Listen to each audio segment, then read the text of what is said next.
Ça ne l'empêche pas d'être parfois naïf ou un peu bête, mais il est toujours fidèle à lui-même et à ses principes. C'est plus ou moins un joueur de Goku en fait, et pas seulement parce que c'est juste deux mecs super balèzes et un petit peu teubés, non, parce que c'est des personnages qui sont un peu écrits et pensés pareil, qui ont plus ou moins la même fonction dans une histoire. Goku et Luffy ne sont pas des persos dont on verra le point de vue sur le monde évoluer au cours de l'histoire, non, ils ont déjà le bon point de vue, la bonne façon de penser. Le but du jeu, ça va être de confronter ce point de vue, cette vision du monde, cette philosophie, aux visions des autres, que ce soit celle de leurs alliés ou celle de leurs adversaires. C'est ce que certains appellent aussi parfois des flat character arcs, c'est-à-dire des personnages qui restent constants tout au long d'une histoire. Beaucoup trouvent ça chiant et pas intéressant comme type de personnage. Moi, ce que j'en dis, c'est que je vois que deux des mangas les plus lus et les plus appréciés au monde ont des protagonistes écrits comme ça. Donc, ce que ça prouve, c'est que en fait, les avis, c'est comme les trous du cul, en fait. Donc, tu peux faire une histoire intéressante avec un flat character arc. Je vois pas en quoi c'est pas possible, c'est pas compatible. La preuve en est, les hommes mentent, mais pas les chiffres. Oui, mais chef, les chiffres, ça dit pas la qualité, ta gueule. Si. Bref, Pour le côté évolution, le fait que Luffy a la bonne vision dès le début, je suis d'accord, même si, osons le dire, encore une fois, bon, je me répète parce que c'est vraiment dans le sujet. Luffy a évolué vis-à-vis de... Vous voyez le truc avec le bar, avec Bellamy, voilà, ça c'est terminé. Le manque de respect, c'est terminé. Et tu ne peux plus frapper un Nakama de Luffy sans rien faire. Maintenant, Luffy, il est un peu comme Roger. Vous voyez le fameux... Garp qui disait « Roger, si t'avais le malheur d'insulter un seul de ces hommes, il pouvait anéantir ton armée. » Bon, Luffy maintenant c'est un petit peu, voilà, Luffy et Zoro, vous voyez avec Otama, j'ai pas trop, bon c'est pas du spoil, avec Otama, ils ont tout gâché à cause de Otama, vous voyez. Donc voilà, après t'as aussi l'évolution vis-à-vis de la puissance, t'as l'évolution de Luffy qui dit non, maintenant c'est fini, maintenant la puissance c'est pas que pour protéger, maintenant la puissance c'est aussi pour mon but à moi. Mais oui, mais bon après c'est ça, c'est intéressant, c'est intéressant. le point de vue de Luffy. Roger, elle te démarre au quart de tour. Oui, t'as bien vu maintenant. Luffy maintenant... Luffy maintenant il est comme Roger quoi. C'est fini, il n'y a plus de manque de respect et tout. Attends. Bon, on peut en avoir, mais bon... Voilà. Je pense que si on devait recommencer la scène avec Bellamy, je pense pas qu'il laisserait Zoro se faire frapper.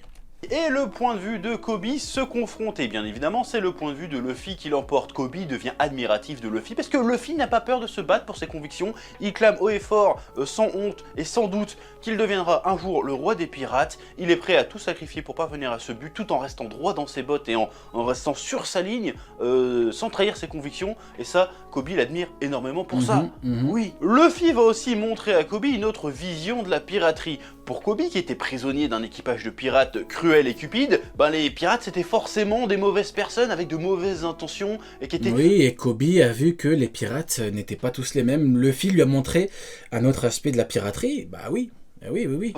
Avec Luffy, il se rend compte qu'un pirate peut aussi être noble et juste à sa manière. Ouais, c'est ça exactement, Kobe a découvert un autre aspect de la piraterie, oui. Hein. La vision de Kobe sur la... Après, Kobe a vu... en fait, Kobe... Même au niveau de la marine, il a vu deux aspects de la marine avec Garp et Akainu en fait. Donc il est toujours confronté, c'est ce qu'on appelle être confronté à la réalité des choses. Mais oui. Mais quid de sa vision de la marine? Ce qui nous amène à l'aventure suivante et la rencontre ô combien... Le patron, il est là. Osons le dire, parce que moi j'ose le dire. J'ose, J-O-Z, le dire. Zoro a sublimé le début de l'œuvre. Zoro, mais le charisme du mec, l'histoire du mec, les punchlines du mec, la prestance du mec a sublimé One Piece, j'ose le dire. Iconique entre Luffy et son futur premier matelot, Roronoa Zoro. Mais Zoro, c'est que de la puissance, hein. Vous pouvez pleurer. Zoro, c'est la puissance, hein. Meilleur épéiste au monde, la puissance, mon ami. Eh oui. Zoro, il fait que s'entraîner. Zoro, c'est le patron. Zoro, il représente tellement ce côté, vous voyez, quoi, la puissance, important, bordel de merde, arrêtez de faire semblant. Je rigole. Mais revenons d'abord sur Kobe. Lui, qui idéalise vachement la marine, se retrouve confronté au colonel Morgan et son fils qui terrorisent toute une ville. Morgan n'hésite pas à buter ses propres soldats dès qu'il a un pet de travers, et son fils Hermep martyrise les habitants en abusant de la crainte qu'inspire son taré de père. Encore une fois, on peut y voir un parallèle avec le Luffy du chapitre 1, qui se retrouve déçu que l'attitude de Shanks aille à l'encontre de ce qu'il considère être un comportement de pirate. Tout l'enjeu ici est de savoir si malgré la déception, Kobe sera capable de rester fidèle à ses idéaux de Marine. Ça met aussi l'accent De Marine. Et ouais, et justement, il est resté fidèle à ses idéaux et il a eu la chance de croiser la route de notre cher Monkey D. Garp. Parce que Garp est un roi. Garp est un roi. Ne croyez pas que j'ai quelque chose contre Garp. Hein. Je n'ai rien contre Garp. Garp est un roi. Au niveau de Kobe, c'est masterclass. Après, bon, on pourrait, pourquoi pas, se plaindre du fait que malheureusement Kobe n'ait pas eu beaucoup de, qu'on appelle ça, du temps d'écran. Malheureusement, mais bon, après, c'était beaucoup plus intéressant de voir la piraterie avec Luffy et tout. Et puis après, le problème, c'est qu'avec Luffy, entre guillemets, le problème, c'est qu'on a tellement eu un enchaînement rapide.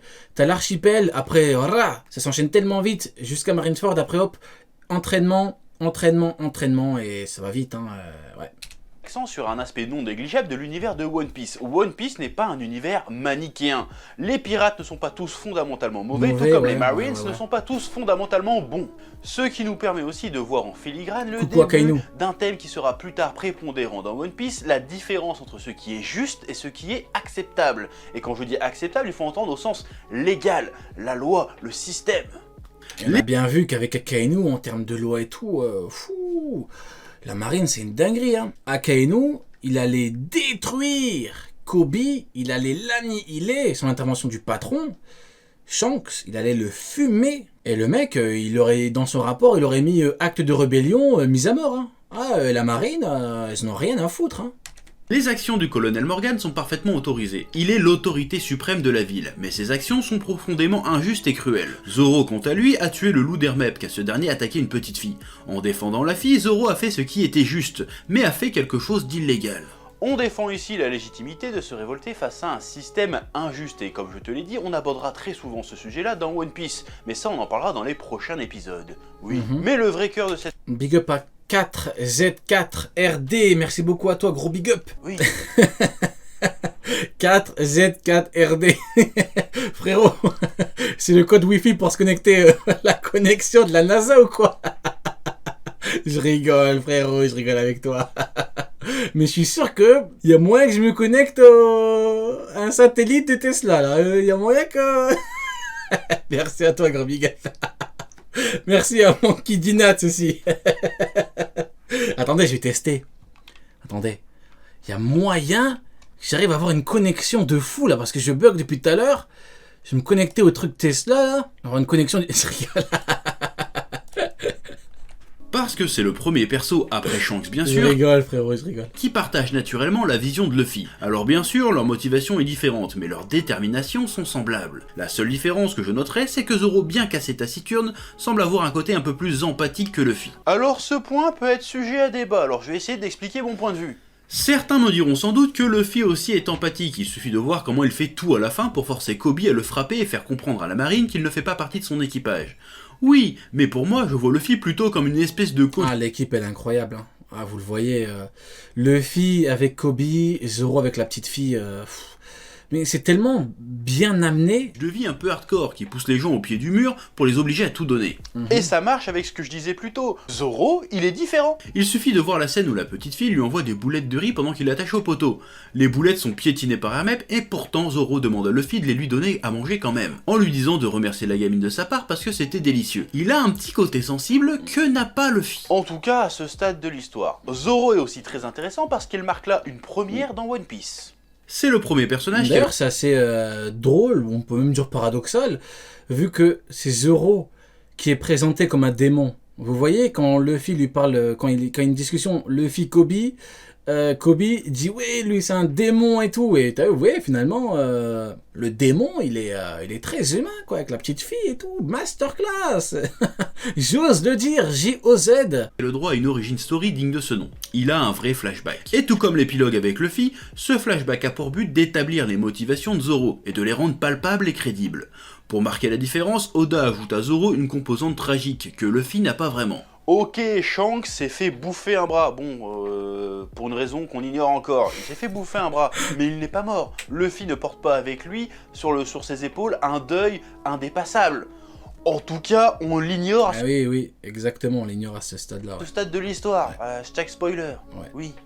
Zoro n'est donc clairement pas un personnage flat caractère arc. Il a clairement... Flat character act. Il a expliqué tout à l'heure c'était quoi, c'est un bail d'anglophone ça encore. Flat character act. Les anglophones, va falloir arrêter avec vos conneries hein. Déjà que vous nous saoulez avec Tokikake et Dion là, en plus vous nous inventez des flat character act là, c'est bon les gars, arrêtez. clairement des choses à surmonter et Flat character act. des choses à apprendre. Sa vision du monde n'est pas encore totalement définie et sera grandement Moi je pensais que c'était flat pour, vous voyez, flat pour puant. Genre flat caractère, je pensais que c'était un caractère puant, mais en fait non, c'est pas du tout ça. influencée par celle de Flat caractère act, ils ont pété les plombs les anglophones. Hein. Luffy. Mais tout ceci est une autre histoire. J'ai des anglophones qui passent leur vie sur les forums, là, les Reddit et tout, ils t'inventent des termes dans leur tête, c'est des génies. Flat character act. Tu lui dis, attends, mais flat, c'est quoi? C'est puant, c'est ça, fait flatulence. Et tu dis, mais non, flat character act, c'est quand un perso est né le 12 décembre. Tu te fous de notre gueule ou quoi? Mais non. Qu'est-ce qu'il est stupide, lui, flat character act? C'est un caractère, un personnage, parce que tu n'es pas assez bon en anglais, qui est né un 12 décembre. C'est pas possible, ça. Bordel, le moment Et passe plus de temps sur le forum, mon ami. où il défonce le colonel Morgan en tag battle, c'est vraiment trop stylé. En résumé, Ah, trop stylé, c'est le mot. Trop stylé, c'est ça. ce premier arc est très complet et prend le parti pris de la simplicité en s'intéressant avant tout aux personnages, à leur motivation et à leur Flat égale plate, c'est fart égale pion. Oui, oui, je sais, c'est pour la vanne.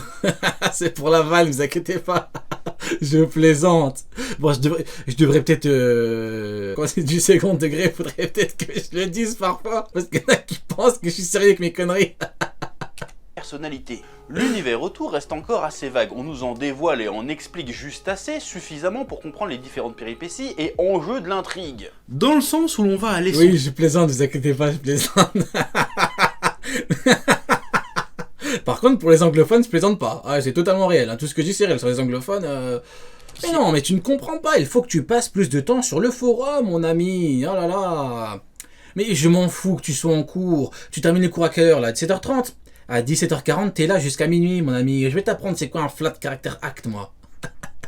Ça ne veut pas dire qu'il n'y a pas de scénario, ni de profondeur, ou de seconde lecture à avoir. La preuve, hein, j'ai quasi parlé que de ça dans cette vidéo. Réel. Même s'il faut bien avouer, nous sommes encore très loin de la densité à laquelle Oda nous a habitués avec One Piece. Mais c'est normal, c'est le début de l'histoire, et il a parfaitement raison de prendre son temps à définir ses personnages avant tout le reste. Nous avons un premier arc qui remplit parfaitement son office, et qui annonce clairement, comme son titre l'indique, l'aube d'une grande aventure. Ouais, c'est ce que j'ai toujours dit, ouais. T'as le début qui colle parfaitement avec l'œuvre. C'est un très très bon début.